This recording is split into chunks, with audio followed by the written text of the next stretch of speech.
થતા તાલુકામાં ખુશીનો માહોલ ભાજપ દ્વારા ઉજવણી કરવામાં આવી। થરા માર્કેટ નાળા પાસે ઢોલનગરા સાથે આતિશબાજી કરીને ઉજવણી કરવામાં આવી। કીર્તિસિંહ વાઘેલા જિલ્લા પ્રમુખ ઉપસ્થિત રહ્યા। લોકોનું મોં મીઠું કરી ખુશી વ્યક્ત કરી।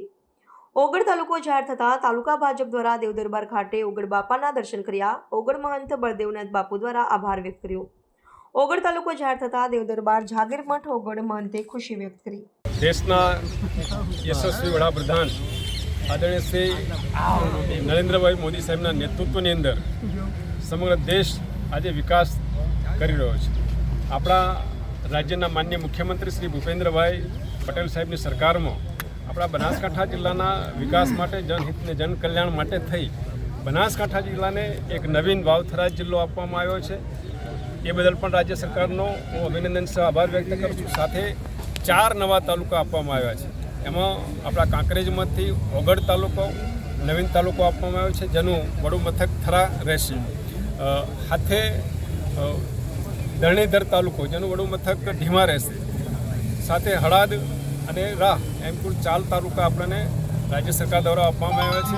અને અમે ખાસ કરીને આપણા કાંકરેજ પંથકની અંદર આજુબાજુના વિસ્તારની અંદર ઓગળજીનાથ મહારાજની જે તપસ્યા ભૂમિ છે, ઓગળજીનાથ મહારાજ પ્રત્યે જે આપણા સૌનું આસ્થાનું કેન્દ્ર છે, એ ધ્યાનમાં લઈ અને ઓગળ તાલુકો નામ આપવામાં આવ્યો છે। એવી જ રીતે ધરણીધર ભગવાનનું નામને ધ્યાનમાં રાખી ધરણીધર ભગવાન પ્રત્યે લોકોની આસ્થાને ધ્યાનમાં રાખી અને ધરણીધર તાલુકો અપાવે।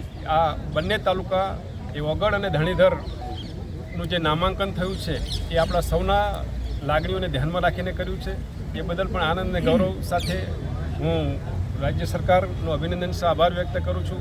બનાસકાંઠા જિલ્લો અને નવીન જિલ્લો હાથે હાથે 4 નવા તાલુકો, જેના કારણે બનાસકાંઠાના લોકોને વહીવટી અભિગમમાં ઘણો બધો ફાયદો થશે, જેના કારણે રાજ્ય સરકારની અનેક યોજનાના લાભો પણ વધારે મળશે।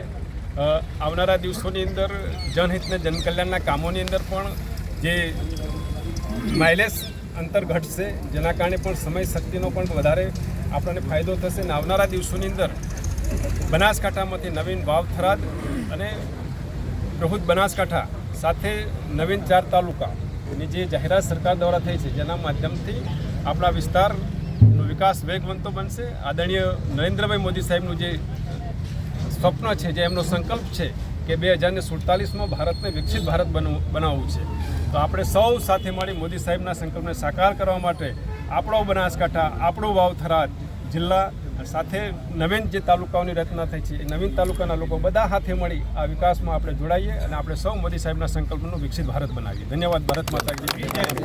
આજે અમારી ઓગળજી મહારાજની પવિત્ર ધરા ધરતી, એમાં ઓગળજી મહારાજના નામથી જે ઓગળ તાલુકો બનાવ્યો છે, એમાં હું ખૂબ ખૂબ ખુશી છું। અને એની અંદર આપણા લોકલાડીલા વડાપ્રધાન શ્રી નરેન્દ્રભાઈ મોદી સાહેબને પણ હું ખૂબ આભાર માનું છું। CR પાટીલ સાહેબનો પણ ખૂબ આભાર છે।